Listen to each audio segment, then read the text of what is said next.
Pakistan super league বা PSL মানে কি শুধু গতির ঝড়? না, এখন সেখানে চলছে রানের তুফান, আর সেই তুফানের নাম সামির মিনহাজ। টানা 2 ম্যাচে 2টা ব্যাক টু ব্যাক 50।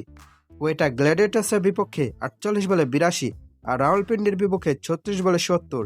এই ছেলেটা যেভাবে কাম অ্যান্ড কম্পোজ ব্যাটিং করছে, মনে হচ্ছে পাকিস্তানের হাতে নতুন একটা হীরা এসে পড়েছে।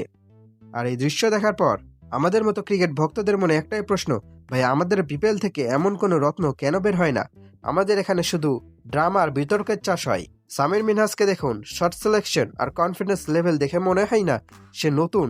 পাকিস্তানের পাইপলাইনে যেন রত্নর খনি, ওরা একটার পর একটা ট্যালেন্ট বের করে আনছে।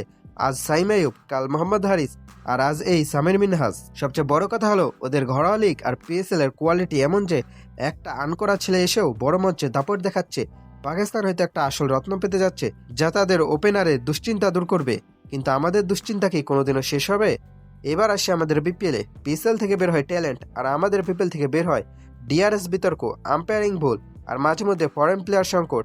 আমাদের এখানে ট্যালেন্ট বের হওয়া মানে কি জানেন? কোনো একজন বোলার একটা ম্যাচে 3 উইকেট নিল, ব্যাস পরের দিনে আমরা তাকে পরবর্তী মাশরাফি বানিয়ে দিই। আর ব্যাটিং, বিপিএল পিচ তো এমন যে ব্যাটাররা রান করাচ্ছে, পিচে টিকে থাকতেই যুদ্ধ মনে করে। 2024 গেল, 25 গেল, 26-এও আমরা বিপিএলে সেই মান্ধাতা আমালের ক্রিকেটই দেখেছি। পিএসএলে যেখানে সামির মিনহাজরা 36 বলে 70 মারছে, আমাদের এখানে 36 বলে 30 করলে হাততালি পড়ে।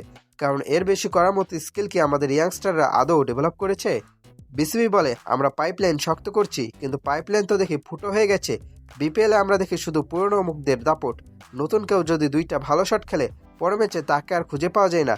কেন? কারণ আমাদের সিস্টেমটা এমন যে এখানে ট্যালেন্ট চেনার চেয়ে নাম চেনার গুরুত্ব বেশি। পাকিস্তানের পিএসএলে দেখেন, ওরা সাহসের সাথে তরুণদের সুযোগ দেয়, আর আমাদের এখানে তরুণরা সুযোগ পায় শুধু পানি টানার জন্য অথবা ফিল্ডিং সাবস্টিটিউট হিসেবে। সামির মিনহাজদের মতো প্লেয়ার আমাদের দেশেও হয়তো আছে, কিন্তু বিপিএল এর এই ধীরগতির পিচ আর অদ্ভুত ম্যানেজমেন্টের চাপে তারা অঙ্কুরেই বিনষ্ট হয়ে যাচ্ছে।